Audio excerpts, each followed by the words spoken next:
మరుగైన భూమి లోపల పెట్టి దాన ధర్మము లేక దాచి దాచి తుదకు దొంగలకిత్తురో దొరలకవును తేనె జుంటీగలియవా తెరువరులకు భూషణ వికాస శ్రీధర్మపుర నివాస దుష్ట సంహార నరసింహ దురిత దూరా అంటాడు.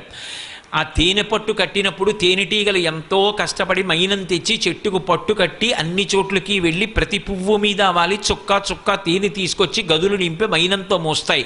పట్టంతా తేనెతో నిండిందని తెలుసుకున్నవాడు ఒకడు చూసి గబగబా వచ్చి తేనె పట్టు కింద 4 ఎండాకులు 4 పచ్చాకులు వేసి అగ్నిహోత్రం వెలిగిస్తాడు.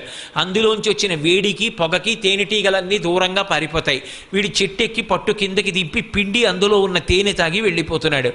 ఎవరికీ తెలియదు సంపాదించిందంతా దాచుకుందామని దాచినటువంటి వాడు చిట్ట చివరికి దొంగలకిచ్చాడో దొరలకిచ్చాడో ప్రభుత్వం పట్టుకుపోయింది. నిజంగా తన ఐశ్వర్యం తనదైంది అన్న మాటకు అర్థం ఏమిటంటే ఎవడు దానం చేశాడో వాడు పుణ్యంగా తనతో పట్టుకుపోతాడు.